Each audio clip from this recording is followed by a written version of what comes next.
And in this regard, we are migrating Ghana's national payments infrastructure to the ISO 20022 Global Messaging Standard. This migration is strategic, repositioning us for the future. And by adopting this standard, Ghana's payment systems will speak the same language as the world's leading financial infrastructure and market, enabling richer transaction data and faster settlement. With the passage of the Virtual Asset Service Providers Act, GIBS is looking to collaborate with virtual asset providers to ensure we provide the required shared infrastructure that allows for innovation, growth, and regulation. Beyond Ghana, we remain committed to collaboration across Africa. GIBS is ready to connect with other instant payment systems across the continent because the future of digital finance lies in cross-border interoperability. Distinguished ladies and gentlemen, as the infrastructure provider, we see our role as an enabler to provide the rails upon which our partners build solutions that expand access, drives usage, and deepen financial inclusion that impacts the financial health of every Ghanaian. In closing, Your Excellency, the story of digital financial services in Ghana is at the core a story of leadership and partnerships. It is a story of institutions choosing collaboration over fragmentation, shared progress over isolated successes.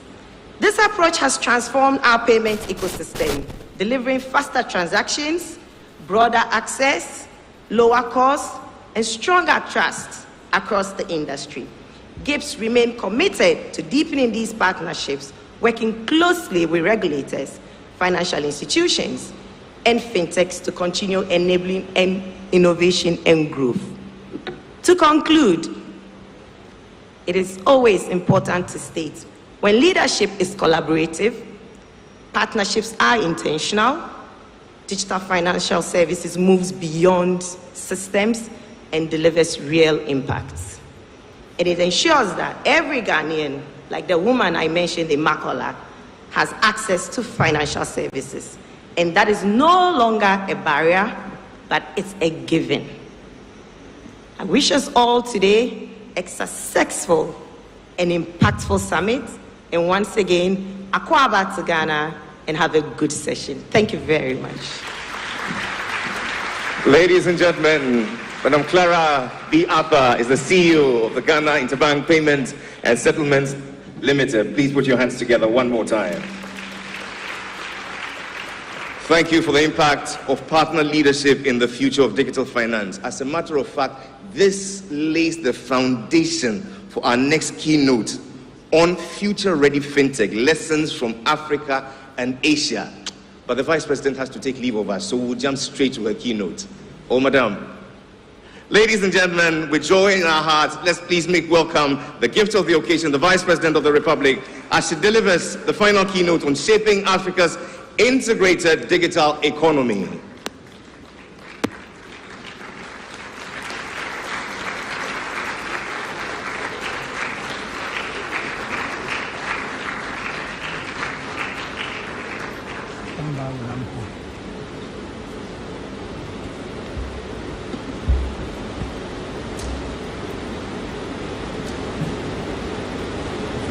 Please respectfully take your seats.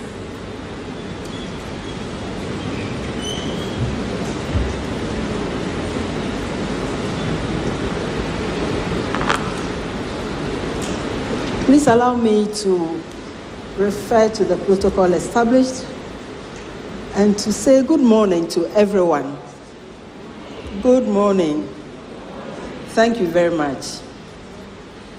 On behalf of His Excellency John Dramani Mahama, President of the Republic, it is a pleasure to welcome all of you to Ghana and, of course, to Accra. I hope it's not your first time, and if it is, it won't be your last time. Welcome to Ghana. Distinguished ladies and gentlemen, for decades, Africa has been described as a frontier, often by those looking in. What matters now is not so much how we are described, but how we organize ourselves to compete, to integrate, and to build at scale. In that light, another label, that of Ghana as a gateway to Africa, must make clear that a gateway is not just a title. It is a system measured by whether transactions clear, businesses connect speedily, and markets operate with certainty. Ghana's position rests on decades of political stability, a commitment to openness, and a decision to host the Secretariat of the African Continental Free Trade Area.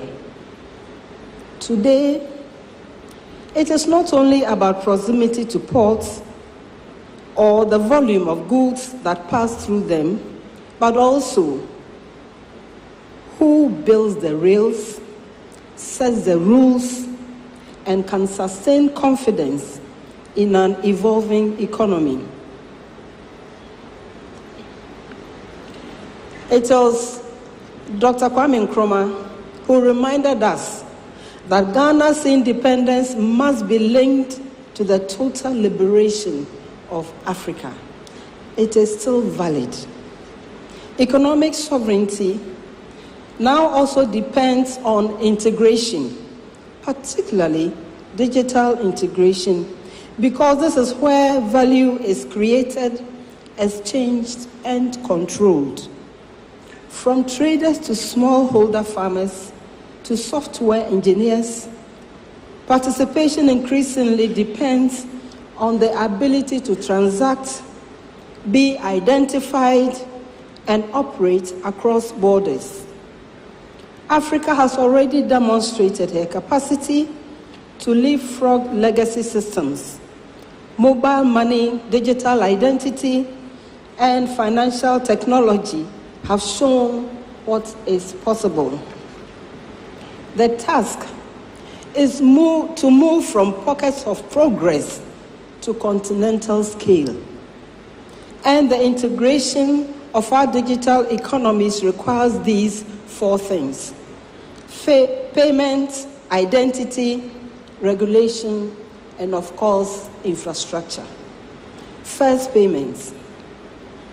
In many cases, intra-African transactions are still routed through financial systems outside the continent and denominated in third currencies.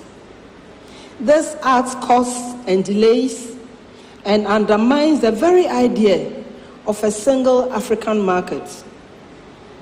Through platforms like the Pan-African Payment and Settlement System, some progress is being made.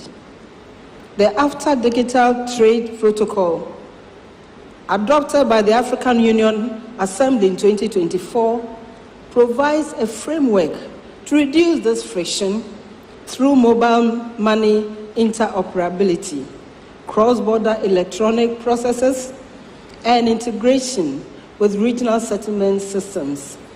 The objective is for a Ghanaian enterprise to be able to invoice a Guinean client and receive payment in cedis directly, efficiently, and at a reasonable cost.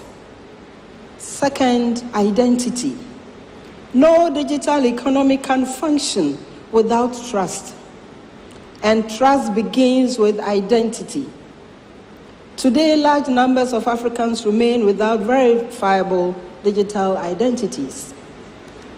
This excludes them from formal systems and limits their ability to engage cross-border trade.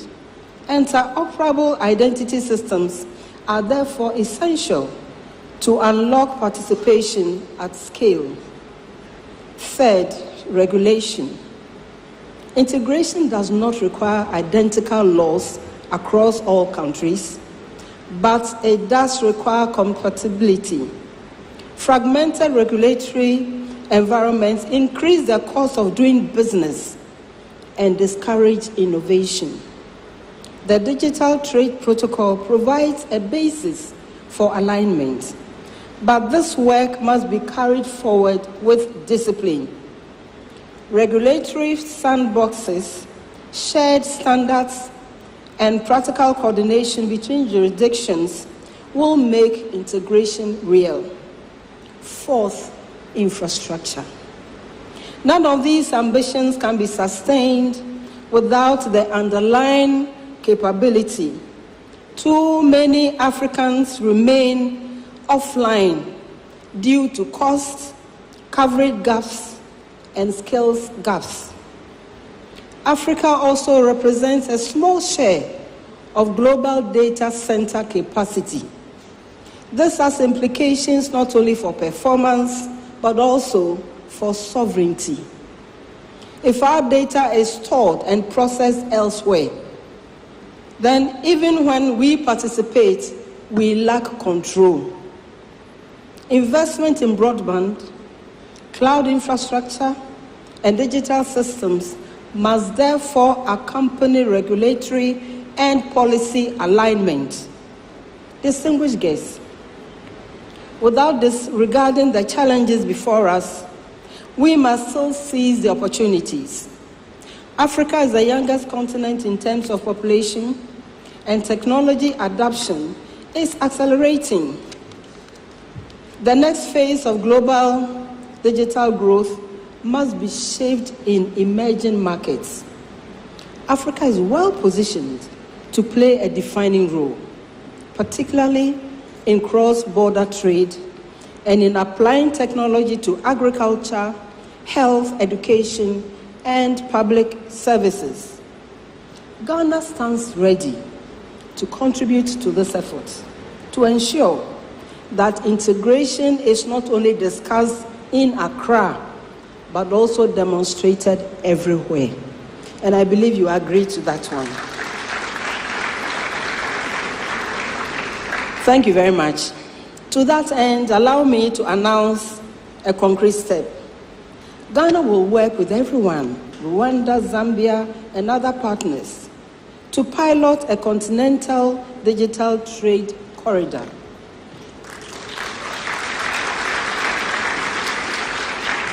This pilot, which will be implemented, tested, and measured, will focus on mobile money interoperability, mutual recognition of digital identity for cross-border KYC, and harmonized electronic invoicing. Distinguished guests, the systems we build will determine whether Africa participates in the global digital economy on her own terms or operates within frameworks defined elsewhere. And integration will be achieved through systems that work consistently across borders and at scale. The work before us is what we know we can do. And I welcome all of you once again to Accra, and thank you for your kind attention. Ladies and gentlemen, the Vice President of our Republic, Her Excellency Professor Nana Jane Obokwajiman. Your Excellency the Vice President, would you be kind as to please stay with me as I invite to join you for a few photographs some of our principals. Ladies and gentlemen, please be seated. Humbly I invite the Governor of the Bank of Ghana together with his two deputies.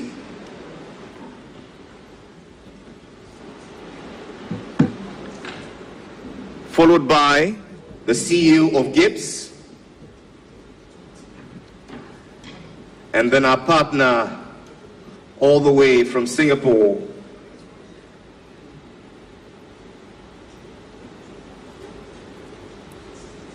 please make welcome the GFTN, the Global Finance and Tech Network Solutions, a subsidiary of the Monetary Authority of Singapore.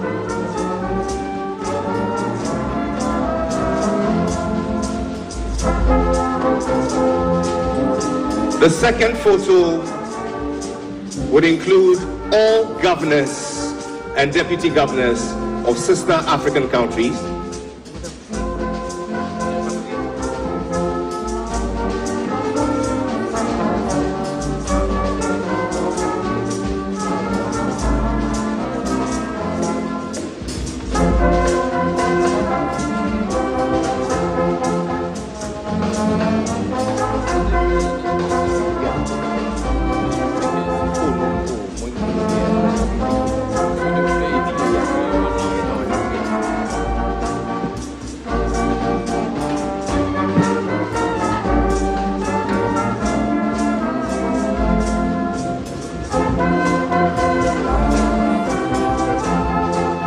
And finally, representatives from our sponsors, MTN and Jumo. Please join for the last photo.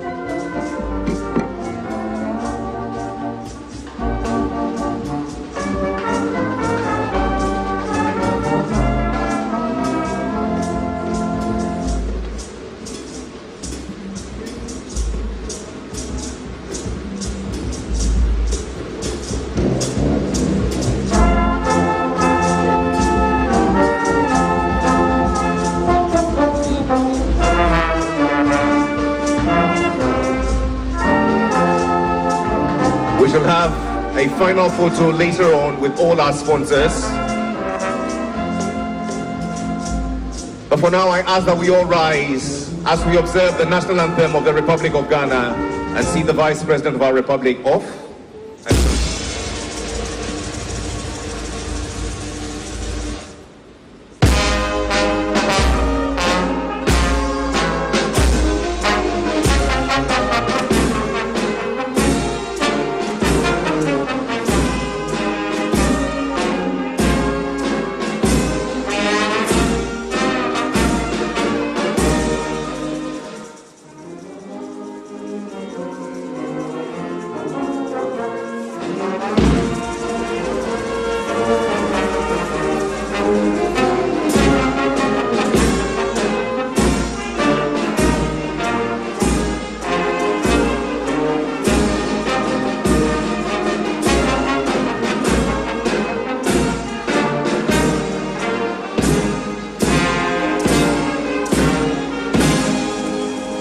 May God bless you, the Vice President of the Republic, for gracing this occasion for us. May God bless us all.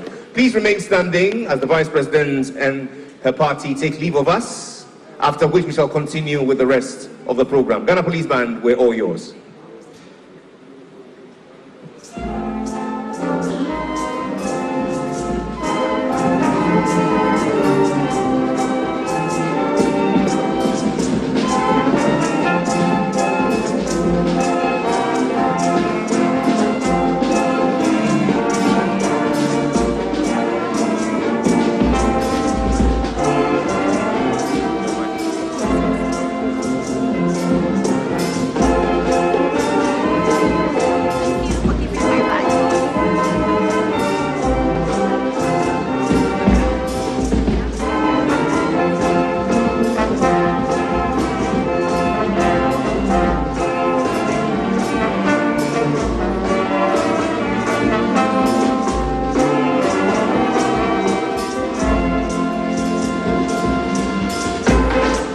Please be seated.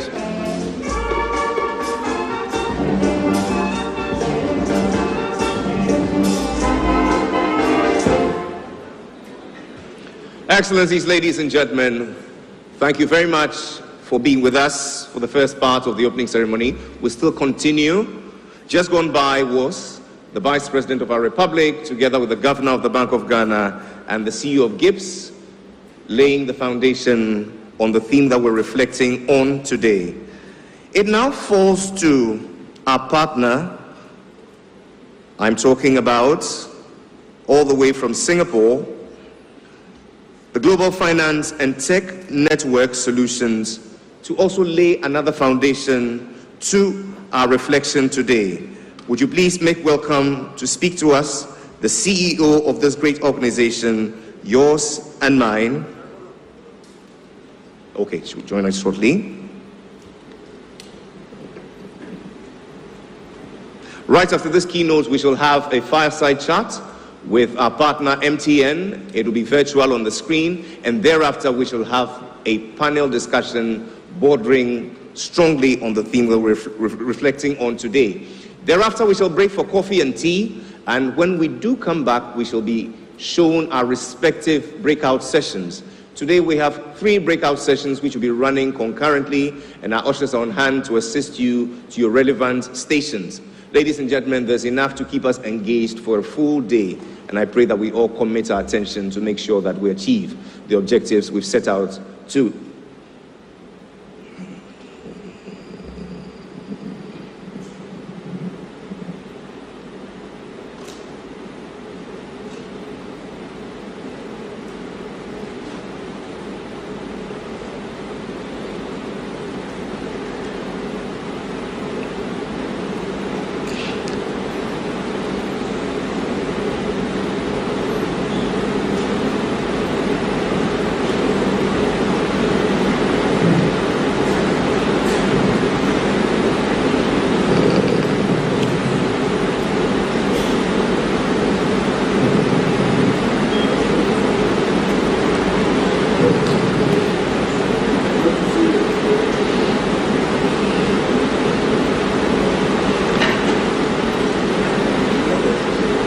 Excellencies, ladies and gentlemen, it would have been very appropriate for us to have a foundation from the lessons from Africa and Asia before we delve into the final keynote by the Vice President of the Republic. However, we can still reverse the process and gain actionable insights from this theme. Here to walk us through the future-ready fintech, make welcome the Chief Executive Officer, GF TN Solutions, Maha El Damaki.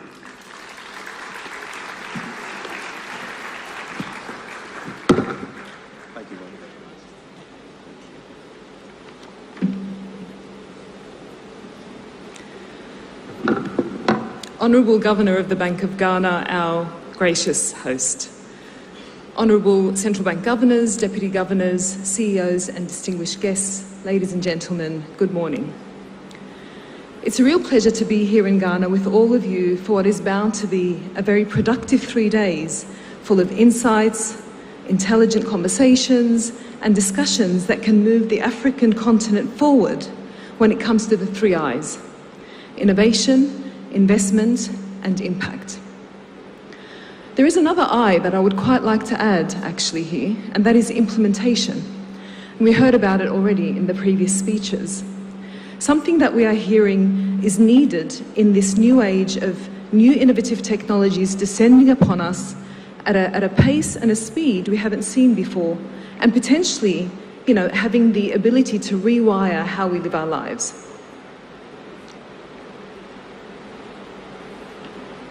But Africa is no stranger to innovation. In fact, in the past, this continent has shown us how to embrace innovation and to leapfrog legacy systems, and indeed to be a model for the world. From mobile banking that enabled financial inclusion for everybody to agent banking that reached remote areas of the continent, this progress has been impressive, and it's one that we've all learned from. And in fact, many other jurisdictions have taken a leaf from your book. So, statistics speak for themselves. You can see on the screen.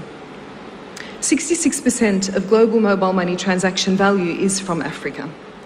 Sub-Saharan Africa has the highest number of adults with mobile money accounts. So what is next? Well, of course, everyone is talking about artificial intelligence and the possibilities of AI improving productivity, creating new opportunities, and solving perennial problems that we haven't been able to solve before. The impact of it is on healthcare, biosciences, manufacturing, and of course financial services, and that's just to name a few, and that impact can be significant.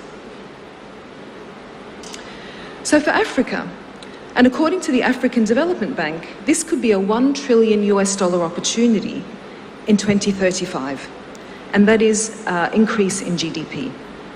The urgent yet responsible deployment of AI has the potential to create 40 million jobs by 2035. Even in conservative estimates, it is predicted to increase GDP by $250 billion.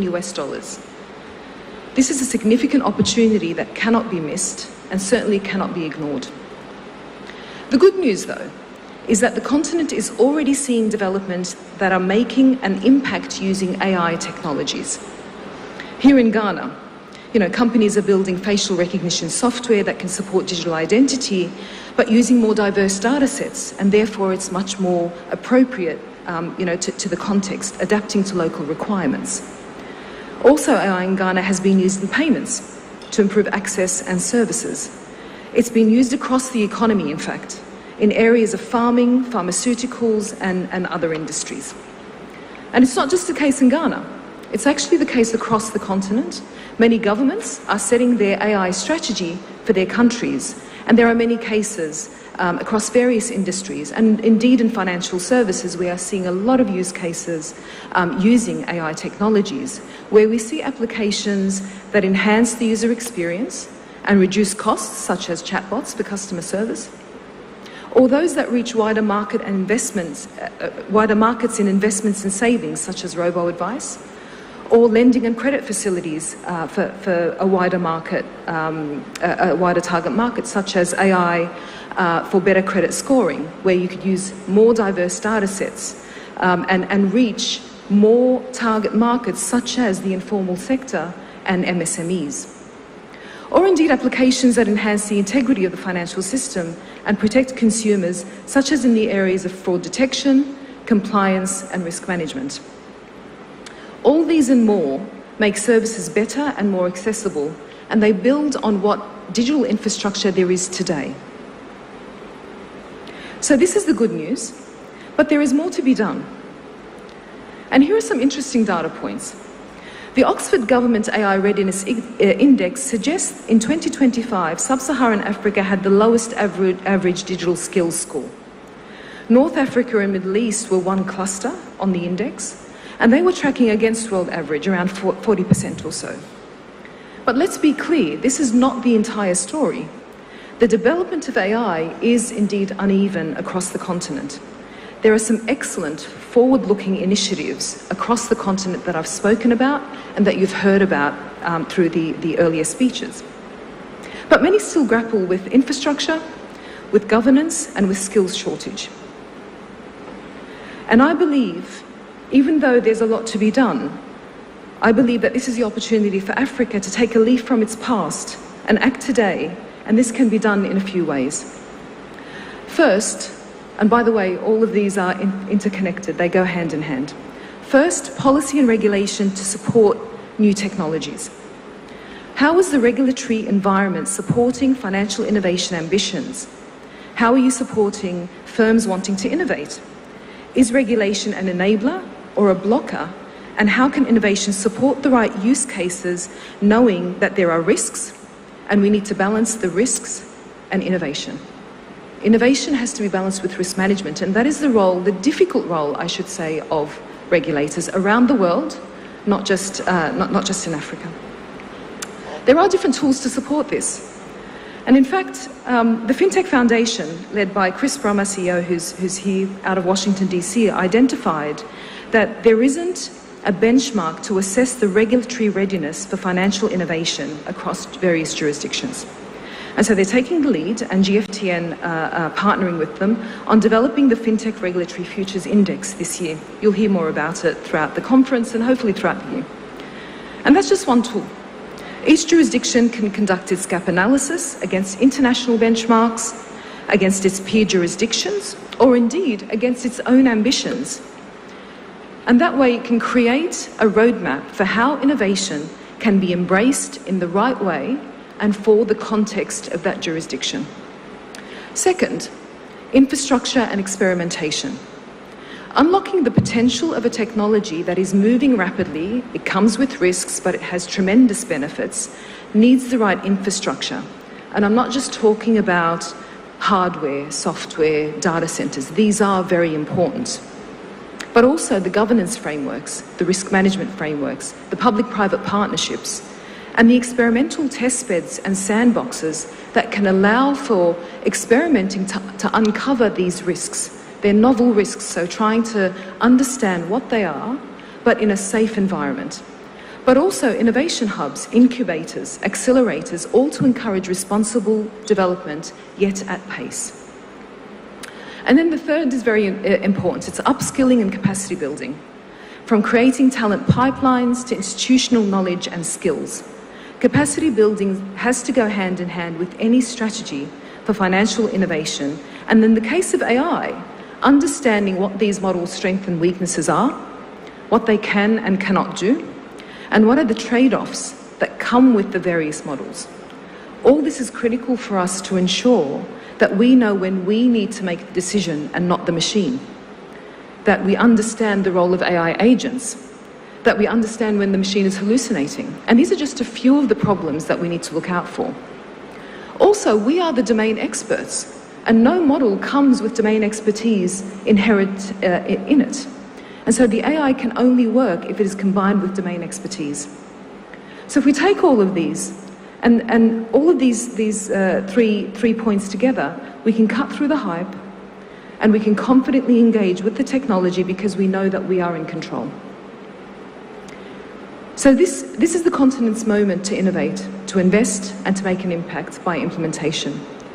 Everyone has a role to play, from public sector to private sector and academia, And we at GFTN hope that we can also play our role. So at this moment, I would like to thank our wonderful partners, the Bank of Ghana and GIBS, for making this event a reality.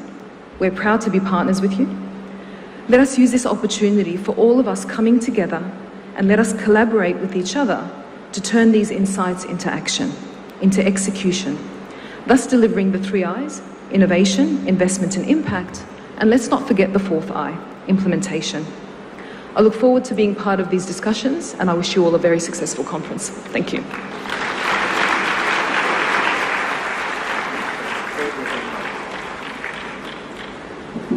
Please help me appreciate one more time Madam Maha El Damapi, Chief Executive Officer of the Global Finance and Technology Network, for that great expose, the future-ready fintech lessons from Africa and Asia. And she's given us the 4th leg to our contemplation. Ladies and gentlemen, when we talk innovation, investments, we talk impact, what's the next? Everybody, put your hands together, you were listening. And so now that we have a good overview of some working examples in Africa and in Asia, wouldn't it be nice if we have the full picture of how finance works in emerging markets? It will be proper to lay that foundation before we hear from our governors as they walk us through this conversation on regulating the next frontier, central banks, and the next frontier of digital finance.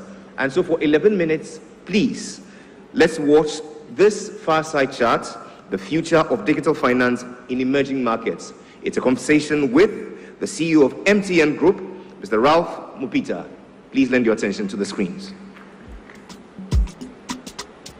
Hello everybody, my name is Bernard Avle, a journalist here in Ghana, and the 3i Summit is very happy to welcome the Group CEO of MTN, Ralph Mupita, to this fireside chat on the future of digital finance in emerging markets. Hello Ralph, thank you for joining us today at the 3i Summit. Thanks very much for having me here, even though we're having a virtual fireside chat, and looking forward to hearing how everything has gone in the 3i Summit. Pity I couldn't be there physically, but this is as good as it gets in our digital age today. Wonderful. We're talking about the future of digital finance in emerging markets. How excited are you to be here today, Ralph, and how important is this topic at this time? The topic is super important. We are seeing the speeding up of the digital economy across the world. We're seeing advances in AI in particular, fast track what we thought was possible in 5-10 years' time, and these things are happening today. As one thinks about kind of the digital economy and its expansion and its pervasiveness across the world, the timing of this conference with a focus on digital finance could not have been more important. There is an enormous opportunity for us across Africa to be able to leapfrog some of the challenges that we face, through leveraging the benefits of a digital economy and digital finance. So for years, we've spoken about financial inclusion. From where you sit today, what tells you that Africa has moved from access to now building real digital financial systems? I think we've gone through, probably the last 15 years of mobile money developments across markets, whether it's, you look at the progress that's been made in Ghana, progress made in other parts of Africa, particularly in East Africa, is we've seen mobile money evolve and become more pervasive across markets. User acceptance and so forth has really, there's been a massive transformation. So if you look at GSMA data sets and you look at, kind of the transaction value for mobile money systems in particular, globally, I think it's about 2 trillion. And Africa is a big part of that 2 trillion of mobile money across the GSMA markets or the markets that GSMA reports on. And that's, in the main, what we've been experiencing has been P2P, transfers, cash in, cash out. But we're at the point where I think we're about to see a more digital form of financial inclusion. Historically, this has rested on USSD-based technology, It's been based on 2G handsets and the services that I spoke about.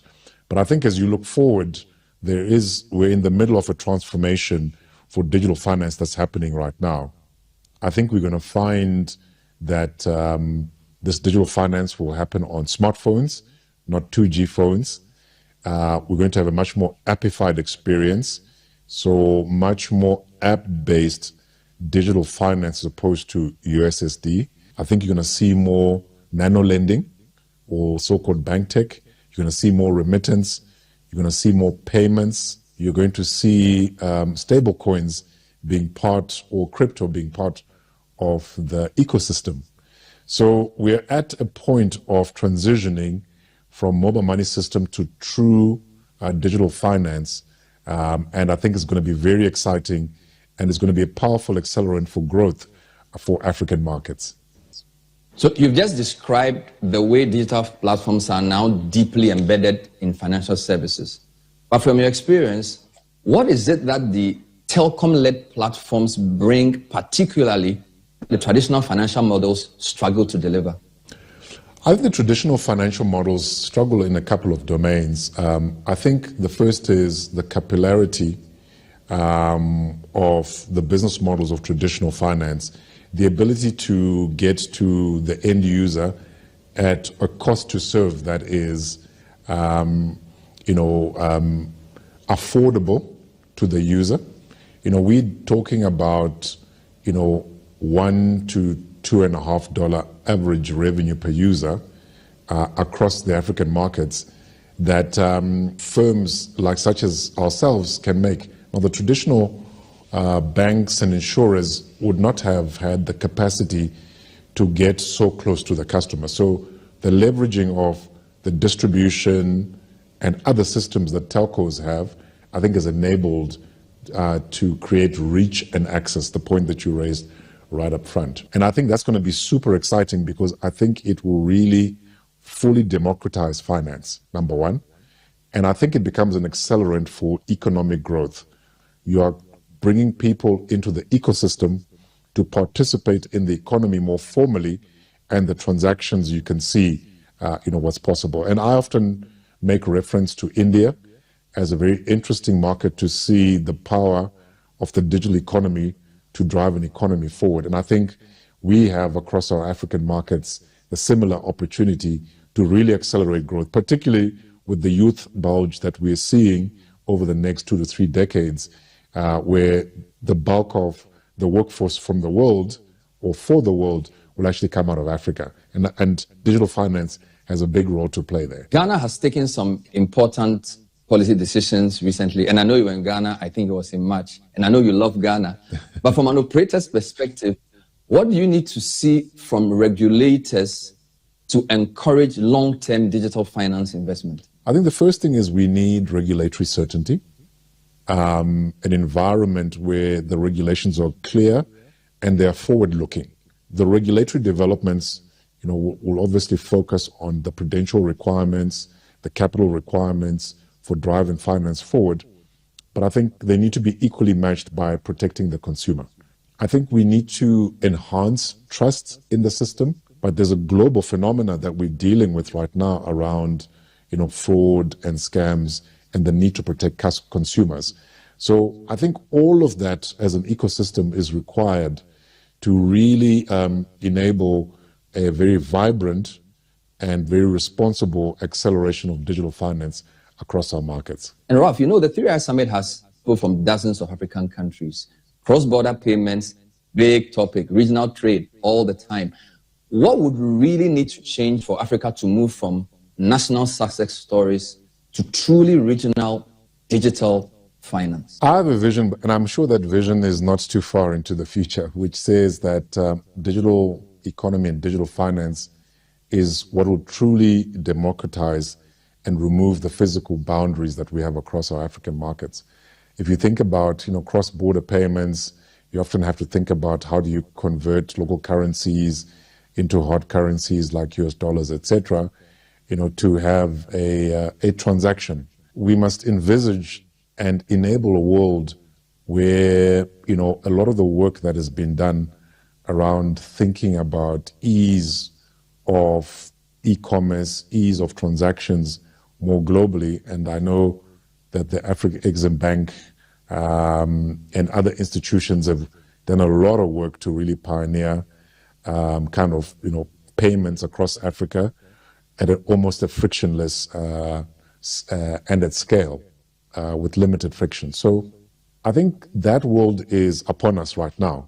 And the world we're living in and the issues that we're dealing with in current times should be a call to accelerate those efforts to try and make, the African continent, at least at digital economy level, have less boundaries, less borders, and enable transactions, to flow within a very safe and secure ecosystem. So I think we're not very far away from that today, and we must encourage it. But on a more serious note, AI is doing a lot of things, right?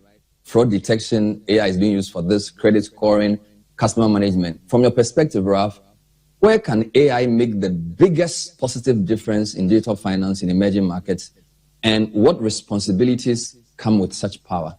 My point of view is as follows. I think, firstly, the use cases for AI as we know it, it's a fast evolving foundational technology. But I think there's some no-brainer use cases here, such as fraud detection. You spoke about it.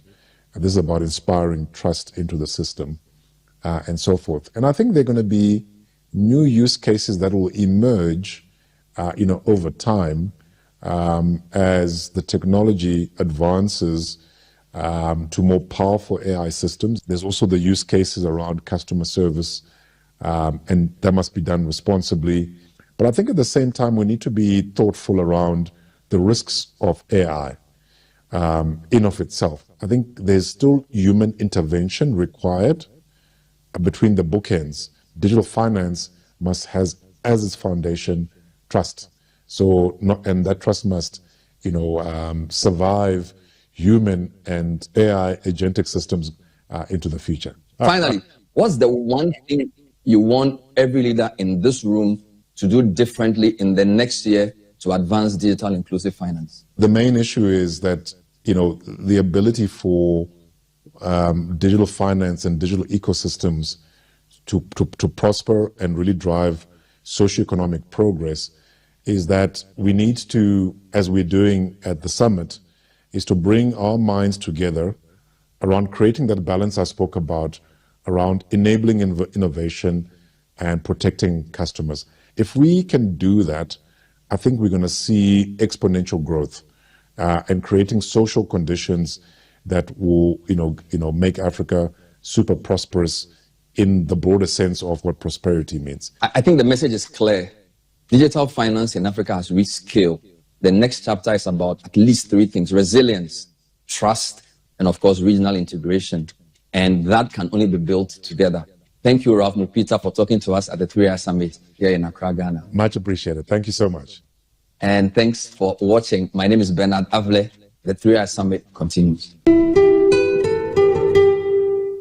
Ladies and gentlemen, a very candid conversation with insights on the role of telcos as financial platforms, the regulatory shifts shaping the market, and how emerging markets can leapfrog traditional banking models to build more inclusive, resilient financial systems, and the role of AI. Help me celebrate once more the Ralph Mupita, CEO of the MTN Group. And although he's not here, he's represented by the Senior Vice President, MTN Group. Make welcome Mr. Ebenezer Chumasanti. Thank you for joining us, sir.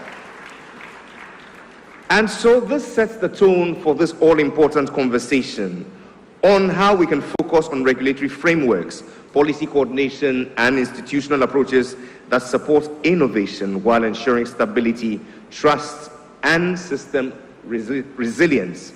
It's about regulating the next frontier, central banks, and the next frontier of digital finance. Would you please make welcome my panelists? First, the Deputy Governor of the Central Bank of Zambia, the Honorable Reka Shifue Mahango.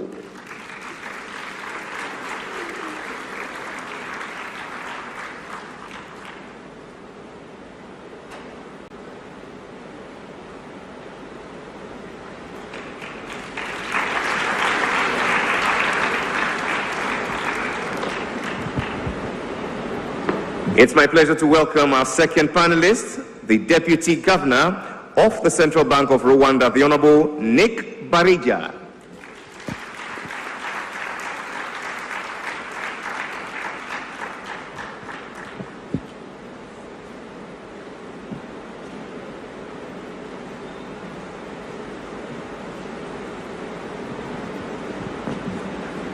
We make welcome, ladies and gentlemen, the Governor of the Central Bank of Tanzania, the Honorable Emmanuel Mpawa Tutuba.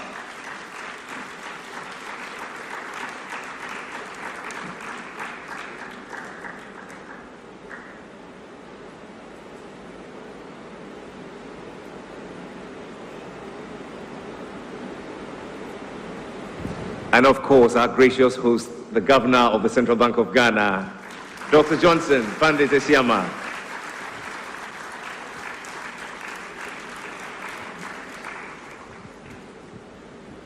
We are honored to have the Director, Office of the United Nations Secretary General, Advocate for Financial Health, Madame Tamara Cook, to moderate this panel. Please make her welcome with a round of applause. Madam Moderator, your panel. Thank you so much. It is such an honor to be here with you, governors. Each of you has been a leader in what we're talking about today.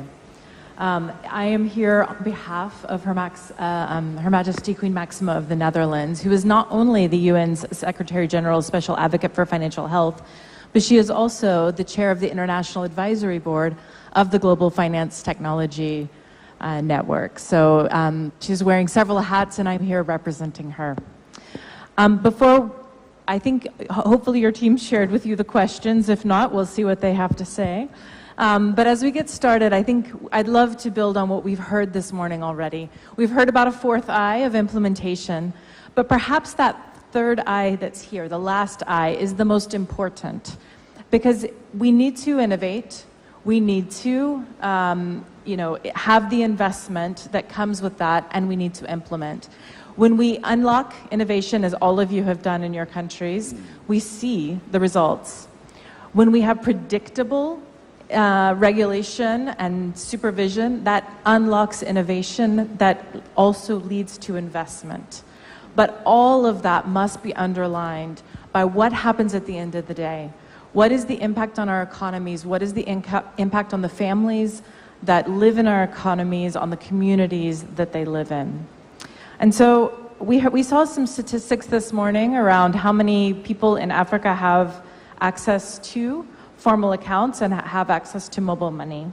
And we saw the number 40%, which is from Global Fintech, but all of your countries have much higher penetration of mobile money. And I think that is really a testament to your leadership and unlocking that innovation that we've been talking about. I took down all the numbers of all of your countries, but I might leave it to you if you'd like to do that. And I think I'll just move to our very first question. So what I would like to hear from each governor, and we'll start with you, Governor, since you are our host. How are fintechs in your country? And when I say fintechs, I think fintechs can be an institution type. It can be a solution inside lots of different kinds of innovation. So feel free to speak about any use of financial technology to deliver innovative financial solutions. How are they helping citizens in your country? Can you give an example of how a fintech is helping citizens manage day-to-day, deal with risks, and/or invest in their future, which is how we think about financial health? Governor Asiama, let's start with you. Yeah, thank you very much. So fintechs, for me, simply, these are technology firms that are helping to deliver financial services to the people. For our country, for example, yesterday I was looking at data in terms of the number of branches of banks across the country. I was looking at the geographical location as well. And it's clear that fintechs have a role. I mean, there are 16 regions in the country, and I saw a couple of them where number of branches are still really, really low. And so in terms of access to finance, we cannot depend on the traditional providers of financial services. Thankfully, technology works. Technology goes to every corner of the country. There's been a lot of momentum in the last 5 years, started around the last 5-6 years, and particularly in the last 2 years. We are beginning to see services by way of digital credit. We are seeing micro-insurance, and there's a lot of momentum. So for us on the regulatory side, our approach has been, just as I mentioned earlier, to play a facilitating role, even as we watch out for the guardrails. Even though financial stability is our number one consideration, how can we better facilitate the activities of fintechs? We are looking at the regulatory environment. We are looking at what is next. We are looking at what more they can do. Personally, my passion is about tokenization, because I'm linking it to how I can get our diaspora. We have lots of Ghanaians in the diaspora. How can I get them to invest in country? Because those flows, I need them for my balance of payments. And so the last time I met with the CEOs of fintechs, I was challenging them. And I told them, we have to do this. Help me to drive investment, through tokenization in country. It's only fintechs that can deliver. So these are some of the considerations in Ghana. We can talk more about more details later on in the chat. Thank you. Thank you, Governor. Let's move to you, Governor Tutuba. Tanzania has really played a role in lots of different kind of innovations. Can you give us some examples from Tanzania, how fintech has helped people really improve their financial health? Yeah, thank you very much, Madam Moderator. And I would like to take this opportunity, first of all, to express my sincere appreciation to my brother, Governor Johnson, for the hospitality that you have accorded to me personally, as well as my delegation from Tanzania. Yeah, so for the fintech in Tanzania has been considered as a critical platform where even in our Vision 2050, we have provided a specific slot to recognize a fintech as a part of enablers to development aspirations. So even in our 5-year development plan as well, we have taken note of the fintech, because we usually consider these fintech as a key platform which continue to expand services and enable other key players in the economy to use different financial services and ensure even to access different platforms. And remember, in 2023, we conducted a FinScope study where we observed about, by then, 76% of people were included in the financial services. But after that now, we observed there were like 5 groups whom seemed to be financially excluded. Then these were like women, especially in rural areas, people with disability, youth, especially those below 18 years, smallholder farmers and fishers. So then we put in place a comprehensive arrangement where now key players in the financial services, we agreed to develop different modalities to reach out to those people. And for now, we have seen, especially in the remote areas where these fintechs have continued now to increase accessibility, usage, and availability of financial inclusion of financial services to different segments of the population, including underserved communities. So in terms of these services, we have seen there are different platforms where a number of key players are offering insurance services. Some of them, they can have access to payments of these bills, or even for merchants, they can have access to the normal payments. And for us as a central bank, during the after that analysis, we realized that there were a number of mobile money service providers who used to have expensive services. So we decided to develop, we call it a Tanzania Instant Payment System, because in Tanzania we have 6 mobile companies.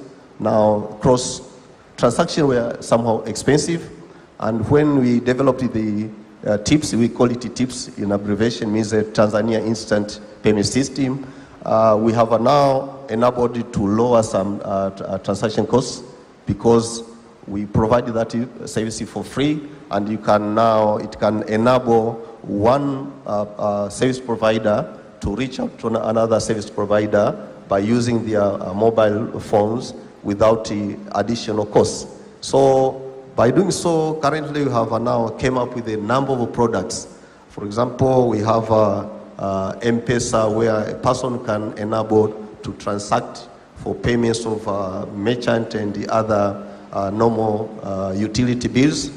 For example, we have like M-Bima. Bima means insurance. Person now can reach out or can pay their insurance services without additional cost from one platform to another. We have like Empower, where if you want to maybe to transact, if you don't have enough credit, enough balance, still you can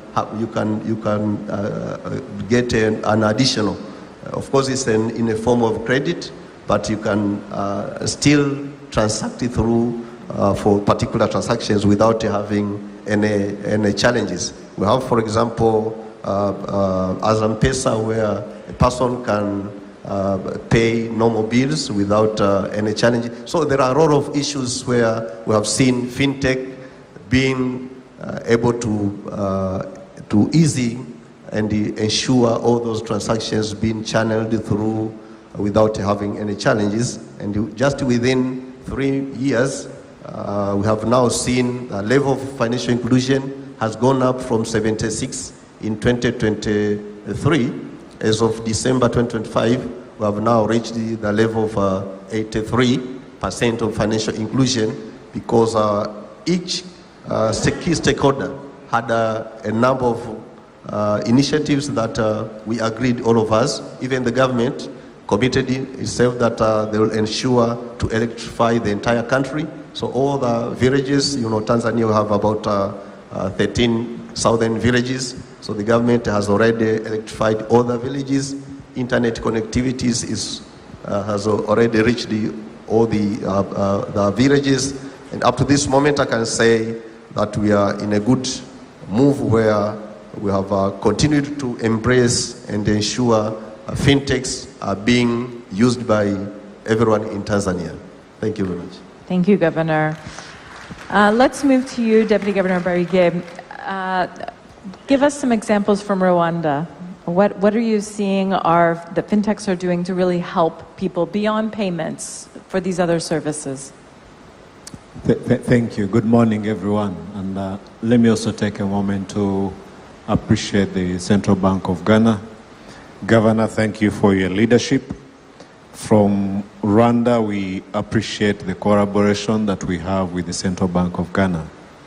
Now, coming to what we are seeing in Rwanda, I want to share that from onset, fintech is no longer evolving. It's embedded in Rwanda. It's embedded in the way we live our lives. It's embedded in the way people transact. It's embedded in the way businesses run. Now, you asked how beyond payments. I was just looking at statistics that we have at the Central Bank of Rwanda, and when I look at total loans, new loans issued as of March 2026, close to 40% of the loans being underwritten by banks using and partnering with fintechs. 40% of new loans issued have been issued using fintech. And that's commendable. We are talking about moving beyond innovation, investment, impact, and now implementation. So it's good to see that we are enabling using fintech to see how businesses transact, to see how intermediation is being done, and 40% is a milestone. It's something that we find commendable. Now, I want again to speak about implementation. In Rwanda, we are seeing that fintechs are moving beyond borders. And it's why I wanted again to commend the Central Bank of Ghana. In the second Inclusive Fintech Forum, we signed an MOU with the Central Bank of Ghana to see how we facilitate. And this speaks again to implementation, because we are seeing fintech moving beyond borders, whereas regulation is still fragmented. And together as two central banks, we are working to see how we facilitate a fintech in Ghana to come and operate in Rwanda, how a fintech in Rwanda can operate in Ghana. In the Inclusive Fintech Forum that we had in February this year, we've extended it. We signed an MOU with the Central Bank of Kenya. So my expectation is that we continue to create this coalition of the willing of central banks to be able to facilitate fintechs that are working beyond borders so that we can have harmonized implementation. I think those are the two use cases that I would want to share at the moment. Thank you. Thank you, Deputy Governor. And last but certainly not least, it's nice to have two women on each side of the panel. Deputy Governor Mango, how are you seeing in Zambia that fintechs are delivering value for your population, managing day-to-day, dealing with risks, investing in the future? Thank you. Thank you for the opportunity. And again, I also want to add a special recognition to the Bank of Ghana. I think they've set the tone in this area of fintechs. We have learned quite a few lessons as well from Zambia. With regards to fintechs, I think the drive has been and the growth has been exponential in Zambia. When we look at where we're coming from, where we're at, and obviously focus is where we're going, we have seen growth. I know when COVID came, it was very destructive. But out of that, I think a lot of good things have come with regards to fintech development and also how we have evolved as an economy. We are seeing now fintechs as one area that is really tied to economic growth in Zambia and also helping the underprivileged and also the underserved economy to be part of the whole financial ecosystem. We recently published our financial scope survey of 2025, and in that survey, it shows that mobile money usage rose from 58.4% to now 76.1% over 5 years. And you'd agree with me that these numbers are really quite, it's showing a growth path.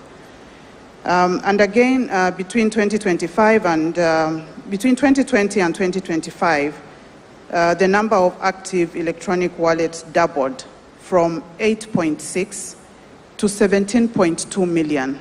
And I'm talking about a population of slightly over 20 million. So in terms of the inclusion agenda using fintechs, we do have the statistics, we do have the numbers to show that this is an area which is really on a tangent of impact and ensuring that we don't leave anyone behind. Fintechs have really evolved in Zambia. I think as alluded to earlier in earlier speeches, we have fintechs now offering savings, credits, insurance, pensions, and also investment tools. With the informal sector, we do have, for instance, daily loans where a marketeer is able to borrow, buy goods, and then also sell those goods and be able to pay back the loan. I think this has also seen us increase the number of growth in terms of MSMEs, as well as ensuring that the financial health of different households now is at a different level. So all in all, I think with regards to fintechs in Zambia, this is an agenda which, from the national level to also central bank, we have seen exponential growth. And we are working on a regulatory environment that will enable this innovation to continue without leaving anyone behind. Thank you. Thank you. What great examples we've heard about how your countries have moved beyond payments to offer many other solutions to your populations. I think the penetration of those services still lags behind that of the accounts and the payments, and so I hope next time we're together, we'll be at the similar levels where everyone is using the savings and credit and insurance and pension services to really help them, and that's kind of one of the challenges before us. So I shared with you that the next question I'd like to ask each of you, and this time we'll start with Tanzania to mix it up a little bit, it is what is one policy solution you have implemented to enable what we're talking about today? And what's one challenge or one surprise you're currently facing? And it's okay if you don't know how to solve it. That's why we're here together, to help solve these problems together. So one solution and one challenge. Governor, we'll start with you, Tutuba, and then we'll come to you. Yeah, thank you very much. Of course, I'm innovating by mixing up the order. Is that okay? Go ahead, Governor. Yeah, thank you very much. Of course, in Tanzania also, Bank of Tanzania usually acknowledges often these are financial innovations that have been moving faster rather than even beyond the normal regulatory and supervisory frameworks. So we usually looking forward to see how we can strike a balance, because as a central bank, our core mandate is, among others, is to ensure financial stability. But now, during the course of these innovations, we need to strike a balance between financial innovation and the consumer protection, while we proceed with our normal obligation. That's where now we usually find different ways to address these challenges. But in the current situation, we established the Fintech regulatory sandbox, which actually enables innovators to test financial solutions in a live environment within a limited space of under the supervision of the bank. As of because we have about 3 years now since we established the Fintech sandbox. We have witnessed about 63 innovators, and we created like an incubator where we also provide some funds to support those new innovators and the startups. And I remember about 2 weeks ago, I approved the 3 products just to enter in the market. So we have been striking a balance based on our mandate, but at the same time ensuring that those innovators who are coming out, they can come up with their products and enter the market without creating any challenge. So one of the key challenges that I can have witnessed as of now is the limited access to financial data, because it seems there is a mistrust between these new innovators and some of the financial users or those who can provide the data. So in different times when these new innovators come up with their products, there are people who are hesitating to provide those data, or they can even scare to accommodate them in their normal platforms. We have seen even in the universities, for those who are pursuing ICT programs, when they are applying for maybe field for studies, there are some companies that are hesitating to take them. They can feel that, okay, once they invite them in their good institution, they can hack some data. So there is like a mistrust, but we have continued to support them and ensure at any period of time when they can have data. For us as a central bank, sometimes we provide our own data in a special guidance to test their products if they can meet the needs of the market. But up to this moment, I think the most critical problem is aligning on access of data. That's what I can contribute at this moment. Thank you very much. Great. Let's move to Rwanda. Can you give us one solution you've implemented and one challenge you're currently facing? Thank you. In terms of policy, it's been around the need to ensure that innovation matches with trust. So with the Central Bank of Rwanda, a couple of things that we've done. One, appreciating that financial inclusion in Rwanda is around 96%. But when we further look into the data, we see still a gender gap. Now, the Central Bank of Rwanda has been at the forefront of creating financial literacy that is targeting women. And we've been moving around the country, creating awareness, but also financial awareness, but also creating transparency. And we introduced a digital tool that we call Gereranya to enable users to be able to compare pricing of financial products across different institutions. That's one thing I would speak to. Now, in terms of challenge, as I mentioned, we see that innovation is moving beyond borders, but regulation, it does not. So that's the challenge that we see in Rwanda, that we are grappling with. We are reaching out to peers, central banks, and saying, how do we address this? How do we facilitate this? And we appreciate the collaboration that we have with other central banks in trying to address this challenge. It's ever growing, and it's a challenge we're dealing with as a central bank. Thank you. Great. Let's move to Zambia. One solution you've implemented, one challenge you're facing. In terms of one of the solutions that we've implemented in Zambia, obviously we saw the need that it was important that there was interoperability and also reduced market fragmentation.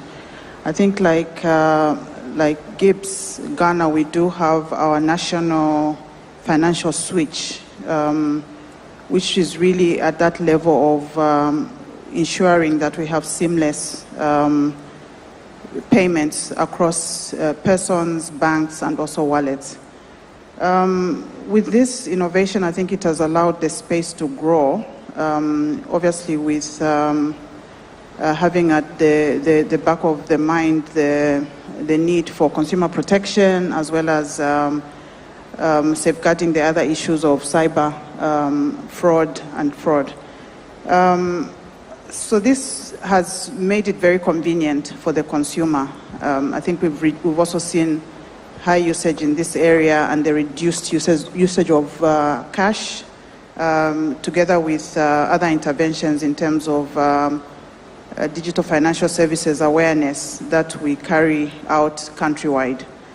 I think like Tanzania, the regulatory sandbox has also helped us. It was implemented in 2021, and we have tested 4 fintechs, which have actually proven that it's important to have that controlled environment before you actually roll out certain products and services.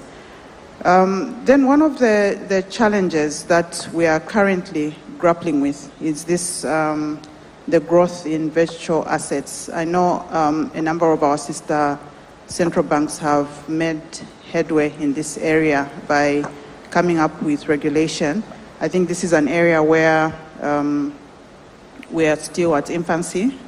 We have frameworks, but we are yet to have strict regulations on how to grapple and handle this issue. So one of the areas that we're looking at as we look at this challenge is how can we have a phased approach, and in terms of how do we get to regulate this space. So those were my 2 opportunities, what we have done in terms of the policy issue and also what we're grappling with being virtual assets. Thank you. Thank you so much. And now let's come back to our host. Governor, what is one policy solution you've implemented, one challenge that you're grappling with now? Yeah, so, you know, one area we've always sort of looked at where we think fintechs can help is to do with private sector credit provision. If you look at the data in real terms, you would notice that we've been lagging behind our peers. We are doing just around 10% of GDP. Our peer countries are doing 3 times that, others are doing 5 times that. And so it is in our interest, you know, through fintechs to increase private sector credit, you know, microcredit schemes and the likes. But we noticed that there were abuses. There were all kinds of, you know, harassment by people who defaulted and the likes. And so recently we had to issue a set of guidelines, you know, to clean up the space. We believe that the guidelines will help to streamline activity. But you see, it leaves another challenge. What we noticed is we also have to scale up on knowledge of financial technologies. There is some level of illiteracy when it comes to, you know, financial technologies, and so we will need to do a lot of financial education across the country. Even to do with the financial technology itself. You know, our people out there to be able to use the smartphones, to be able to operate them in ways that they won't take advantage of them.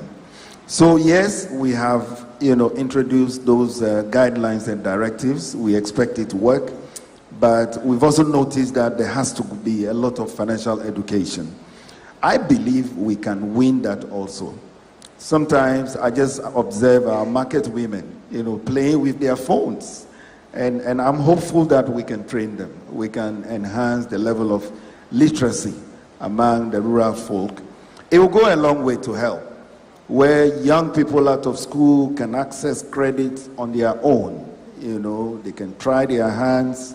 People who have gone to learn trade can buy little tools to set up their own shops. It is something that the central bank is interested in pushing.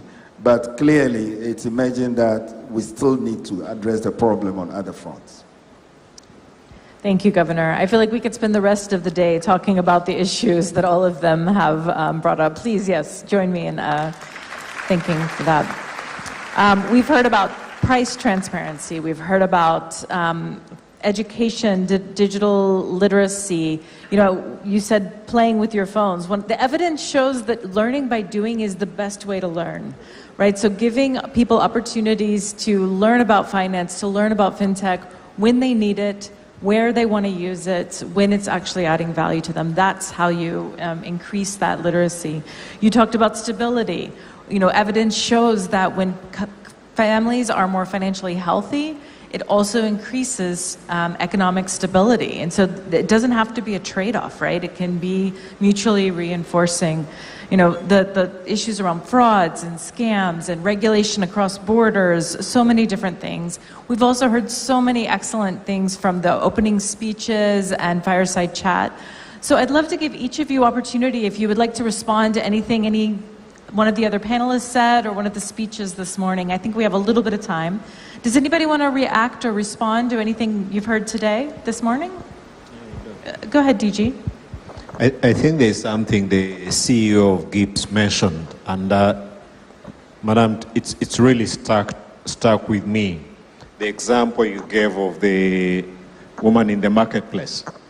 As I feel, and this is to everyone here, the challenge that we have before us, mainly for fintechs, is to think about that woman.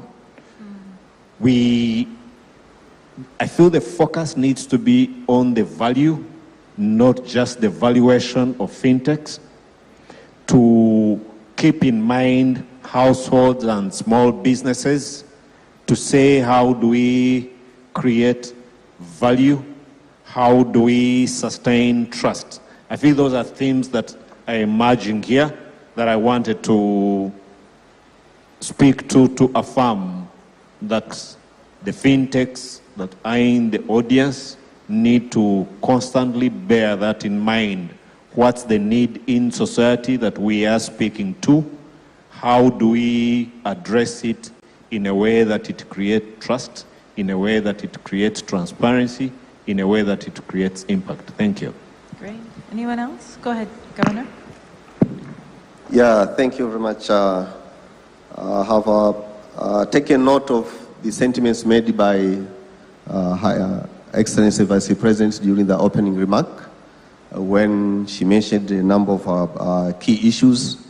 And as I spoke earlier, that in Tanzania, we took on board some different issues, and we had a very good arrangement where different key players, we sit together in the same room and try to brainstorm and see how we can enhance this fintech to become as enablers of other economic activities.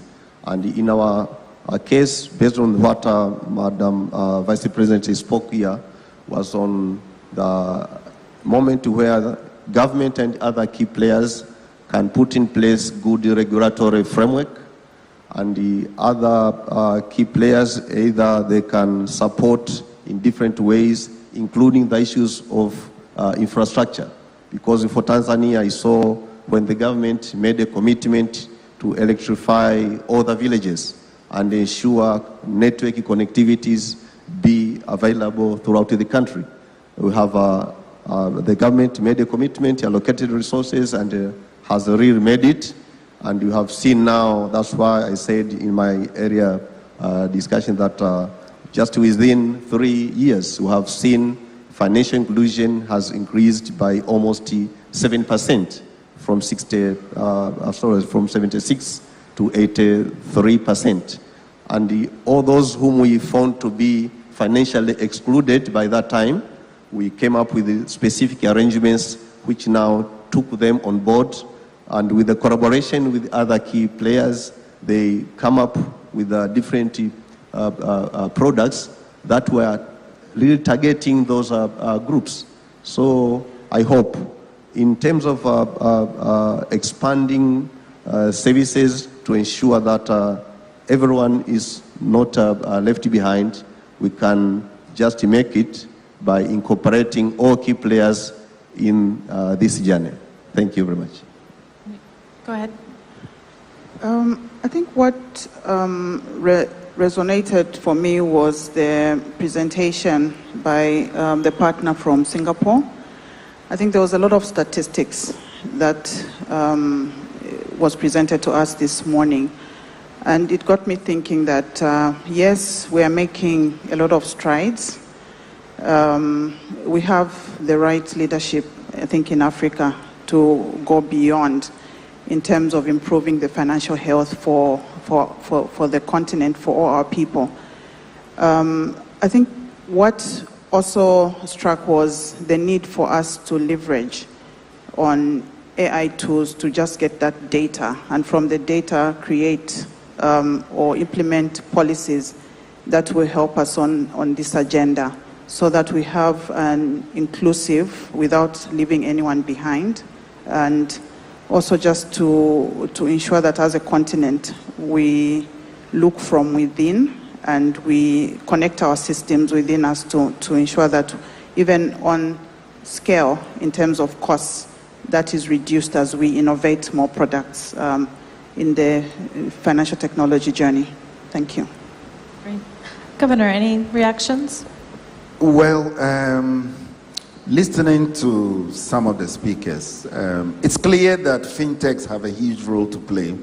First, in promoting financial inclusion, generally, whichever services. And we are looking forward to listening to the experiences of our peers. We want to see what we can do more beyond where we are currently. But we are also interested in the role of fintechs when it comes to cross-border payments. Rwanda has confirmed we have an MOU with them. We are looking at other MOUs as well. There's a session for governance. There's a roundtable just for ourselves. We want to see what more we can do. So we are open.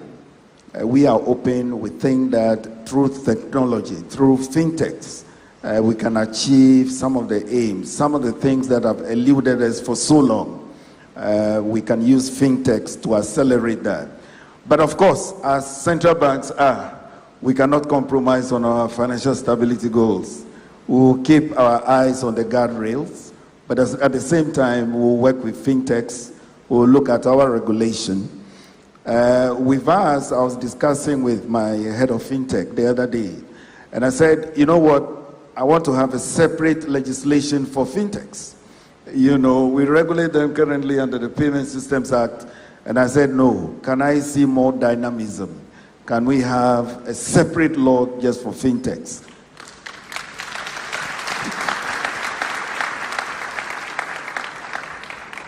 So that's the idea, thinking about what next, what more can we do? How do we, extend the boundaries? And for me, that is what this conference is about. We are open to learn. We are open to share ideas. Thank you. And congratulations on your partnership, on the collaboration on the passporting.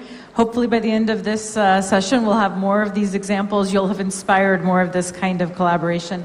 Governor, I loved what you said in your speech, which was, access must translate to value.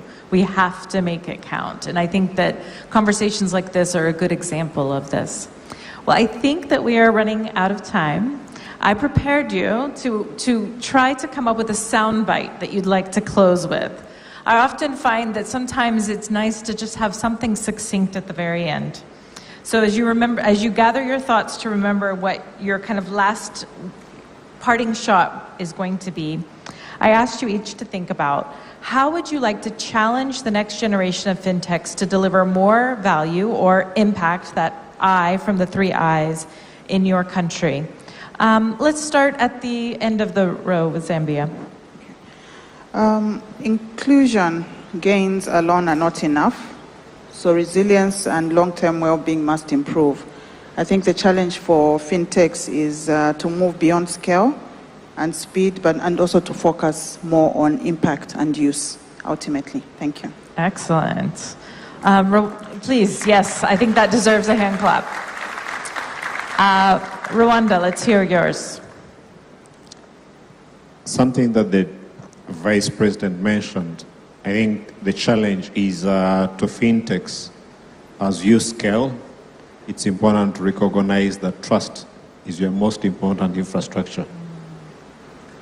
Great. We've heard a lot about trust this morning. Tanzania. Yeah, thank you, Anna. From my side, I see the challenge might be on building trust and confidence, because throughout, at the moment once you want to transact, you need to have trust and confidence on the systems that you're really using. But now, sometimes citizens may lag behind from these products, and you have seen a number of startups and innovators. They come up with the products with the assumption that everyone is conversant to it, without even testing the level of understanding, the level of knowledge of the users.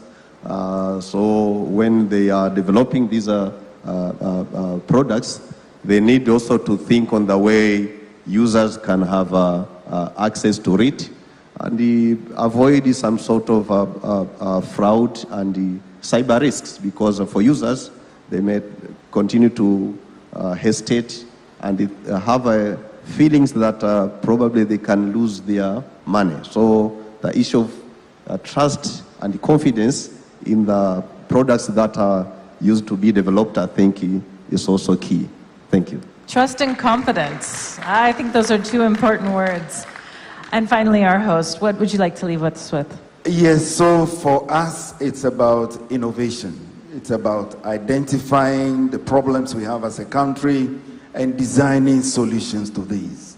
And I believe it is a consultative approach. We have to talk to each other. So last week or so, or 2 weeks ago, I met with all the fintechs CEOs. We had breakfast together, and we had a good time listening to them and they listening to us. And I told them from now on, every quarter, we will have 1 breakfast meeting. just to listen.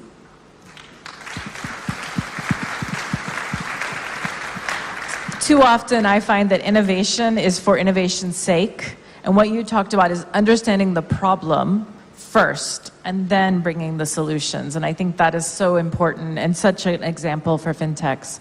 Well, it has been my honor to be with you on this panel and to moderate this discussion. As I said, I think we could keep talking all morning, but please join me in thanking this fabulous panel on the frontier of fintech. And help me thank our able moderator, Madame Tamara Cook, for such a masterful moderation. How about a group photo right there in the middle? And that has been a very robust conversation on regulating the next frontier, central banks, and the next frontier of digital finance.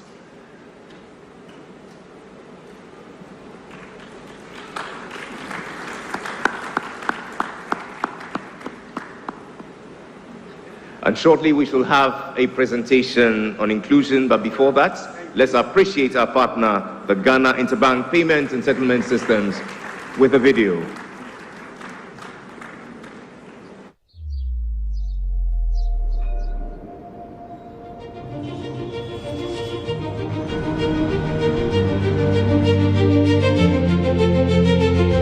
Every day in Ghana, millions of movements unfold, powered by something greater. But behind every tap, every transfer, there is a system working quietly in the background. This is where GIPS comes in. The Ghana Interbank Payment and Settlement Systems, the backbone of Ghana's digital payments ecosystem, powering interoperability, connecting banks, fintechs, and institutions, enabling seamless transactions across platforms. Welcome to the world of GIPS. GIPS was established by the Bank of Ghana in 2007 to partner financial services industry to develop and manage efficient and secure payment systems. Our role is simple, yet critical to Ghana's payment transformation. We provide interoperable infrastructure that connects banks, fintechs, mobile money operators, enabling them to deliver digital payment services to their customers. GIPS is an enabler, a trusted infrastructure built to connect everyone. At scale, the impact is undeniable. Millions of transactions processed daily, a rapidly growing digital economy, an ecosystem expanding across every region. GIPS is not just enabling payments, it is driving financial inclusion, fueling innovation and strengthening trust in the system, empowering fintechs, supporting financial institutions, creating opportunities for millions. And the journey doesn't stop here. GIPS is ready to connect beyond borders, to integrate with switches across Africa, to power the future of payments on the continent. The future of GIPS is to be the enabler of choice to our partners. We will continue to deepen our role as Ghana's digital public infrastructure, powering seamless, real-time and interoperable payments at scale. We will build resilient, reliable infrastructure that enables banks, fintechs, mobile money operators, as well as digital asset providers to innovate and expand their businesses. Ultimately, GIPS will remain the platform connecting the ecosystem, driving inclusion, efficiency, and the future of digital financial services in Ghana and beyond. Ghana Interbank Payment and Settlement Systems. Because when payments work, economies grow, businesses thrive, lives improve. Partner with us, build with us, connect to Ghana's trusted payments infrastructure. Ghana Interbank Payment and Settlement Systems, GIPS.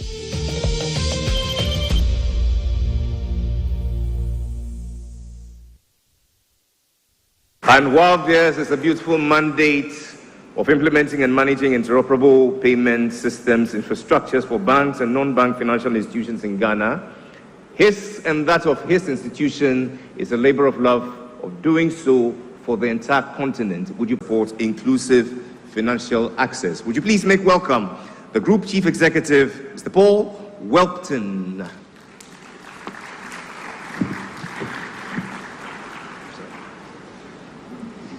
handheld mic. Good morning, ladies and gentlemen. Thank you, Dr. Asiahama, for being such a great host. It's really an honor to be here.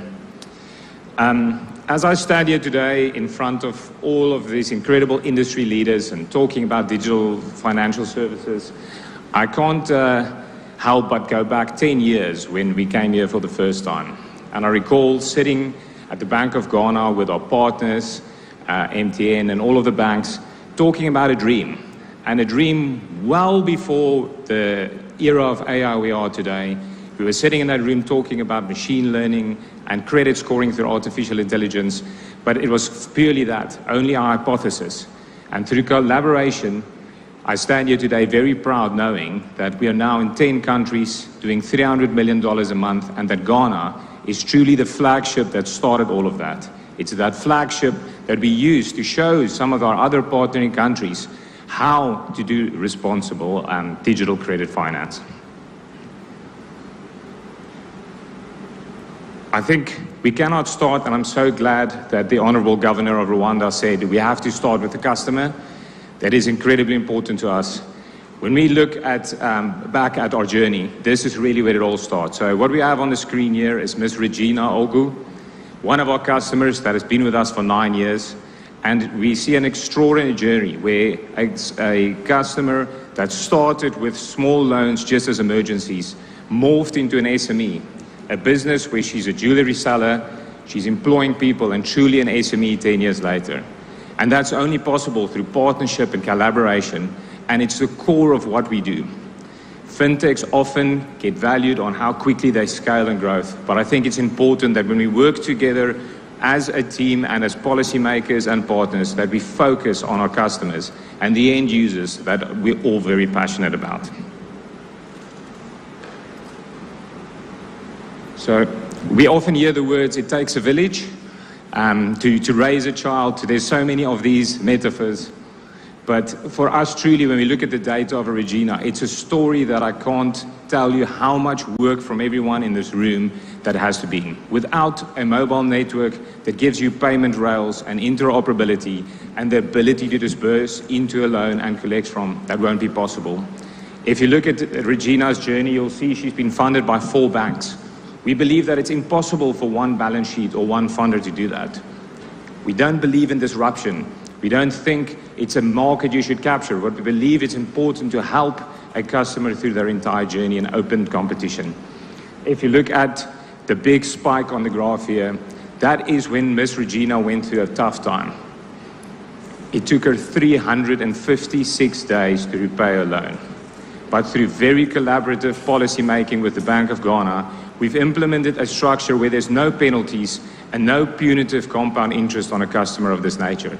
And that allowed her that only after her 4th loan, she came back into the system, and it gave her the ability to grow her business to now 6,500 cedis a month. That is an incredible feat for one customer to do. And if we start focusing and zooming out on how many of these customers we've served, you will see the incredible impact that collaboration on policy making, pricing, and most importantly, partnerships with local institutions, all of the banks that are here today, and of course our telecommunication partners. So let's fast forward to today. Where are we in Ghana? Almost 11 million people served through all of these partnerships. We've done 66 billion cedis of disbursements to these customers. That's almost 3 loans every second. So as I've been standing here talking to you, we have real Reginas in the market accessing their loans in real time. Now, we've traveled the world to see best practice and see how digital credit works, and we truly believe that there's nowhere else in the world that we see this level of interaction like we see in Africa, and specifically in our flagship Ghana. 3 loans every second.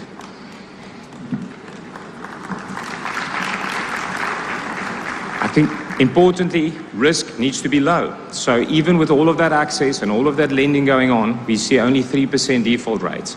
And that is because we've got incredible partnerships with our banks and with the regulator, making sure that we stay within those boundaries.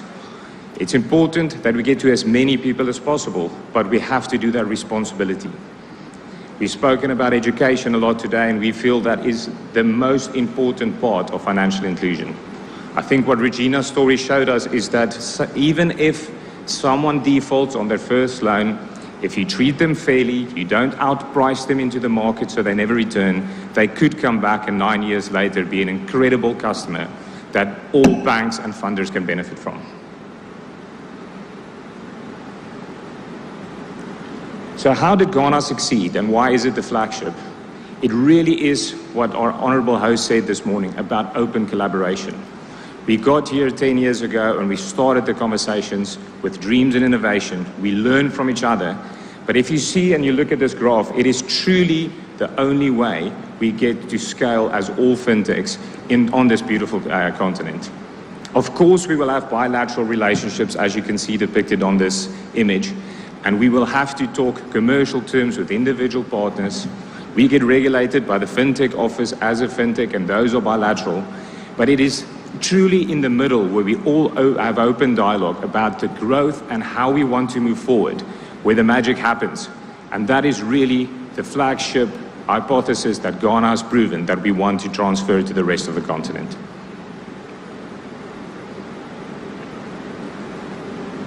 So let's use a real-life example of how we did that very recently.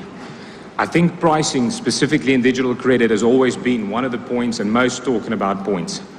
And recently we had open conversations with the Bank of Ghana, all of our banking partners and our telecommunication partners about how do we see pricing of the individual versus an ecosystem. Now we know we've never compounded and we don't believe in that punitive interest, but there is an argument to say, should customers' prices reduce over time? And what is it that you're ultimately trying to do? Are we trying to get Regina to a 1% interest rate? Or are we trying to create more Reginas? And that was a question that we posed to each other as we worked through this.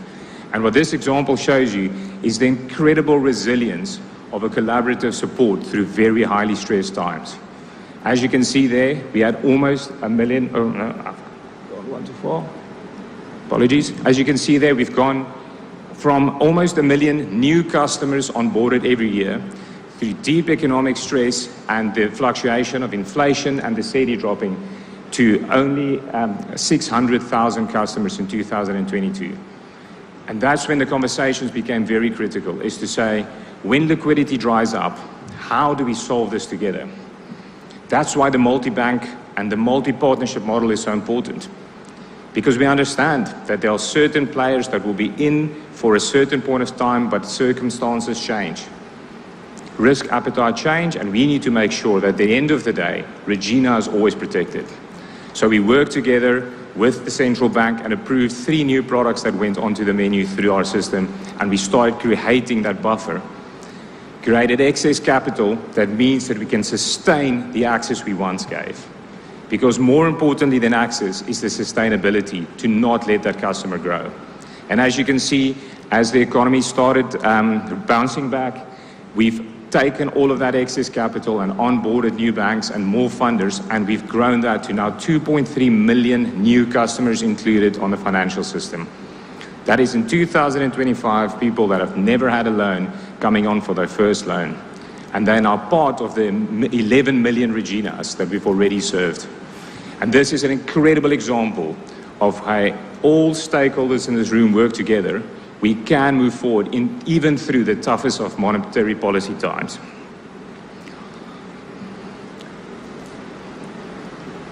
I'm going to leave you today with a few interesting observations of how we've developed financial inclusion together. So the 3 pillars that we believe in is really access, its usage, and its resilience. I think access we've proven together, specifically in this beautiful country, that it is possible to use alternative information. It is possible to use partnerships and open collaboration to give millions and millions of people access. And we will continue doing that. I think usage is proven. We can see someone like a Regina, 9 years later, 104 loans later, only spending 16,000 cedis over a 10-year period of interest and building a business even after she defaulted. We see that we've got usage, and it's a rich, very data-driven approach of understanding our customers. But the question is resilience. How do we keep and protect this? How do we open this ecosystem to competitors? How do we make sure we've got all banks that want to contribute into this and we don't close the system? How do we use our regulators? How do we use policy to build this resilience? And then more importantly, how do we transfer this knowledge to the rest of this content? I want to leave you today with a question, which is my mission as the CEO of Jumo, is to say, how do we work together to serve the next 100 million Reginas on this beautiful continent I call my home? Thank you.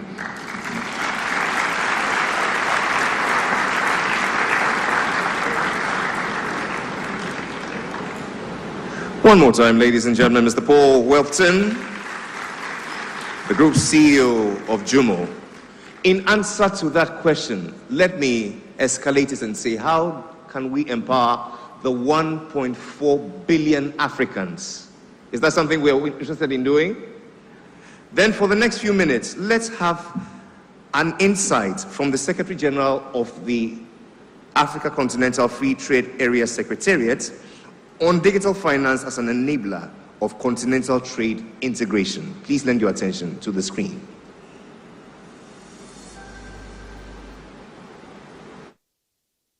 Governor Esiama, distinguished ladies and gentlemen, let me start by appreciating the opportunity on behalf of the AfCFTA Secretariat to present this message of support for the 3I Summit 2026 edition. The AfCFTA marks a bold reimagining of Africa's economic future through the creation of a single digital market. In order to enable us to achieve this ambitious objective, the heads of states of the African Union adopted the Protocol on Digital Trade. Investing in digital infrastructure will require concerted efforts by the private sector, central banks, the African Union, in order for us to make the necessary interventions and deploying digital technology to advance integration of trade in Africa. In this regard, the policy dialogue that has for some time approached digital payments and fintech innovation as if they are complementary to trade is proving not to be true. That framing is no longer sufficient. Investing in digital infrastructure is not just a supportive element in reaching an integrated market, it is increasingly proving to be an operational backbone that is required to achieve market integration. The persistence of high transaction costs, the cost of currency convertibility, settlement delays continue to constrain accelerated intra-Africa trade more than the presence of tariffs. In some trade corridors on our continent, the cost of moving money still exceeds by far the cost of moving goods. We must urgently address this imbalance by deploying digital technologies. Recent efforts in this regard, including the rollout of the Pan-African Payment and Settlement System, which enables payment in local currency on a digital platform, has the potential to reduce transaction costs, and indeed, it signals a recognition that trade must evolve with digital infrastructure as the anchor. The strategic question is no longer whether investing in digital infrastructure matters or not, but whether it is being deployed at the scale and the coherence that is required to support market integration. Evidence demonstrates that companies that deploy digital payment systems, for example, are more likely to engage in cross-border trade and are more likely to reduce the costs associated with currency convertibility and are able to better manage challenges related to payment verification and settlement risks. This has direct relevance for the AfCFTA and for enhancing intra-Africa trade. We know that in Africa, intra-Africa trade is driven largely by small medium enterprises, youthful entrepreneurs, many of whom operate across borders and in semi-formal and informal contexts that require efficiencies in order to scale. Without accessible digital payments systems, these drivers of Africa's economy will remain excluded from the broader market and will not be able to achieve economies of scale. It is precisely in this context that the AfCFTA protocol on digital trade becomes pivotal. The protocol seeks to address the constraints that existed for some time that include, amongst others, constraints related to market access, cross-border, regulatory convergence, trusted cross-border digital transactions, protections of digital personal data, etc. By the next edition of the 3i Africa Summit, the measure of progress should be not additional declarations, but tangible outcomes that demonstrate functioning cross-border payment systems, for example, measurable reductions in transaction costs based on deployed technologies, increased SME participation in digital trade, custom systems that are digitized, and as I've mentioned earlier, the digitization of payment systems. All of these efforts will require collaboration between central banks, the AfCFTA Secretariat, and the African Union. We stand ready as the AfCFTA Secretariat to partner with all of the relevant stakeholders to ensure that the ambitious objective of digitizing Africa's economy is within reach. I want to thank you once again for the opportunity, and I wish you very good deliberations. Thank you. And if His Excellency Wamkele Mene, the Secretary General of the AfCFTA, calls us to actionable outcomes, it's because he and his organization have led the charge. Ladies and gentlemen, it is worthy of note that the protocol on digital trade, women and youth, is the first of its kind in the whole wide world, and was achieved right here in Africa. Please. To this end, we ask a very simple question. What's the next frontier going to look like? How does it begin? Where is it going to begin from? We're going to ask ourselves how to outline priorities for scaling solutions, strengthening ecosystems, and sustaining momentum beyond this summit. This or these we shall do in our breakout sessions. But here, to flesh out the lessons learned from this opening ceremony and to charge us to go into our breakout sessions is the First Deputy Governor of the Bank of Ghana. Please make him welcome for his keynote, Dr. Zachary Momoni.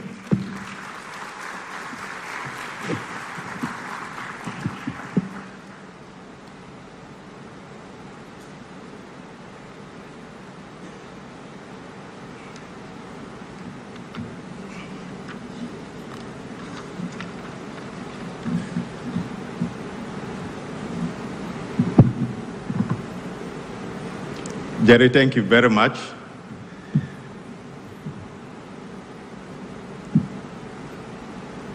Honorable governors and deputy governors from across our continent, esteemed partners, distinguished guests, ladies and gentlemen, permit me to start with just a brief statement, one that is, I believe, a fact, that the next frontier of Africa's financial future is not ahead of us.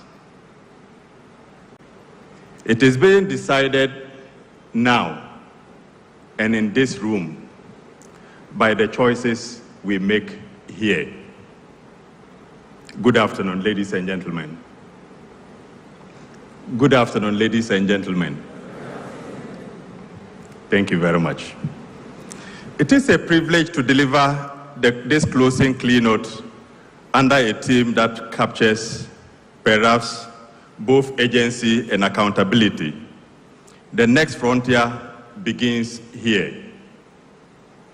I thank you sincerely for your engagement throughout what has been a rigorous, forward-looking opening day of the 3I Summit. Over the course of the day, we have moved from vision to clarity. We have examined what it will take to build a digital financial system that is not only innovative, but one that is also inclusive, secure, and truly Pan-African. For me, 3, or let me say 4 lessons or conclusions stand out clearly.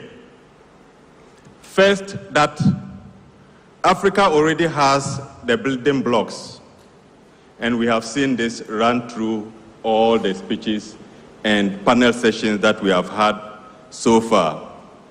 Across the continent, we have proven models: mobile money, instant payments, agent networks, and government-led digital transfers.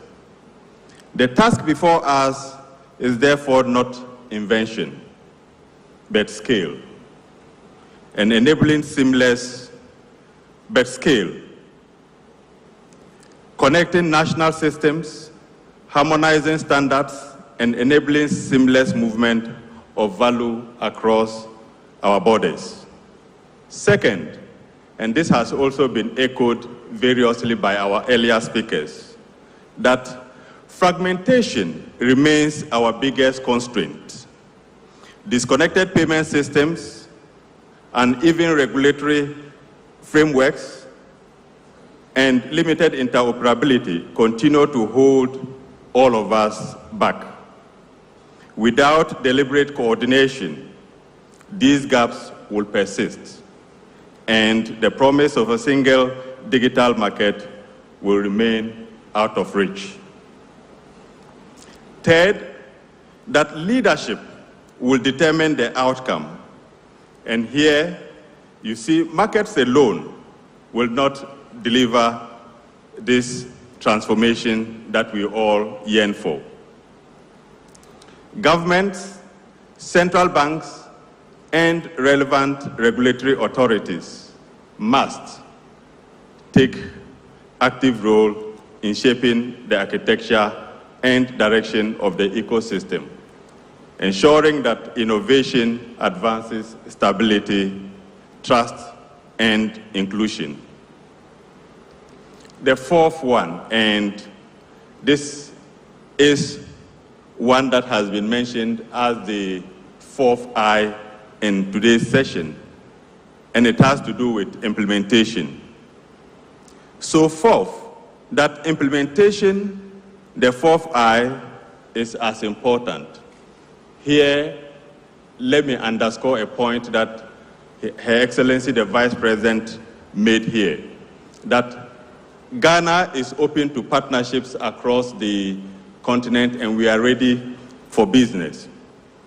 The Deputy Governor for Rwanda mentioned the partnership we already have with Rwanda, and that has also been mentioned by Governor Johnson Isiama. We are open for business, and Ghana has taken the lead to have a pilot arrangement with Rwanda, and we are inviting others as well to come along. Against this backdrop, the path forward is therefore clear.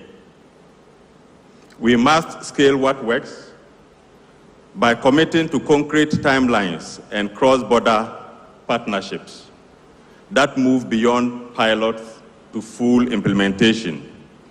We must build systems, not silos, by strengthening digital public infrastructure, investing in supervisory capability, and developing the talent required to sustain a continent-wide financial ecosystem. And critically, we must sustain momentum beyond this summit. I repeat this, and it's also part of the implementation.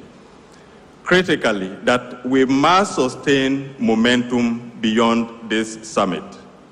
The success of the 3I Summit today will not be measured by the quality of our discussions here alone, but the actions that we take tomorrow. Here again on implementation, implementation, and implementation. Do our collaborations endure is a question we must ask. Do our reforms materialize? We also must ask this. Do our institutions translate insight to execution? This is also a question that we must ask ourselves. Surely, this transition will not be without risk, as has been underscored variously by a number of our earlier speakers. The Honorable Governor of Tanzania mentioned the issue of mistrust among those, venturing into the ecosystem on the Fintech and AI sections. So, at every step, we must ask a fundamental question: who benefits? And are we expanding inclusion in practice, not just in promise? Ladies and gentlemen, the next frontier is not a concept, it is a commitment. It lies in the decisions we make as policymakers, the investments we make as institutions, and the partnerships we choose to build across our various bodies. Let us therefore leave this summit with clarity and resolve to connect our systems, to align our policies, and to execute deliberately and at scale. If we do so, the impact of this gathering will be visible. The impact of this gathering will not only be visible in months, but the transformation of Africa's financial landscape over the years will also be clearly visible to all. The frontier begins here, but its success, again, depends on what we do next after we leave this room. I thank you all for your attention.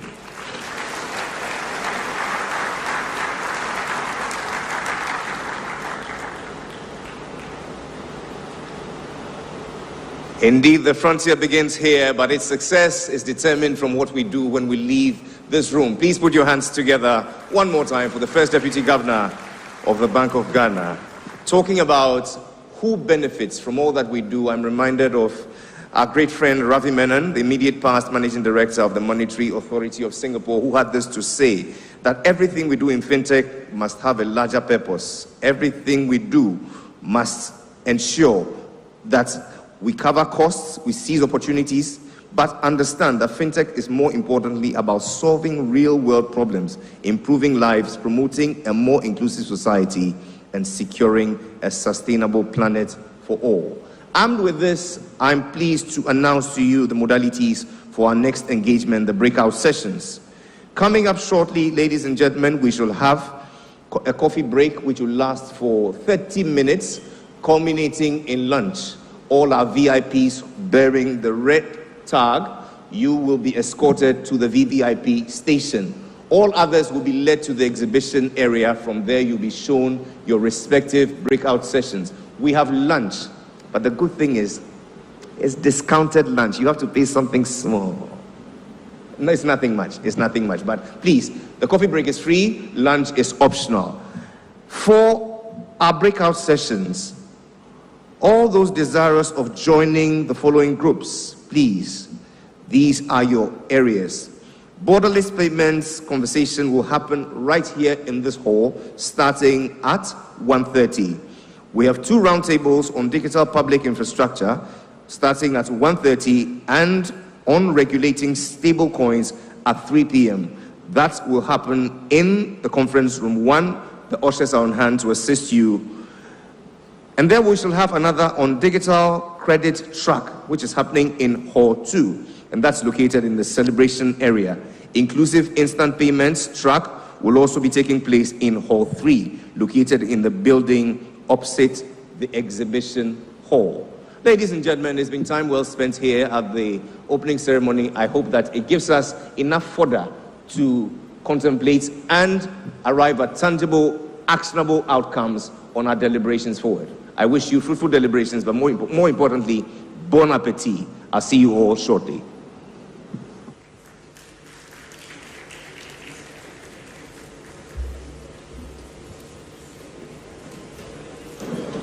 For all our VIPs, for all our VIPs,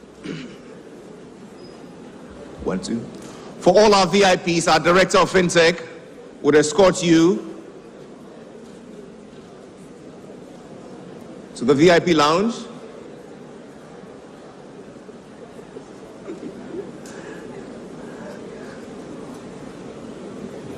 Kindly, I ask that we all make our way to the exhibition area behind this building, where coffee break is ongoing for the next 30 minutes.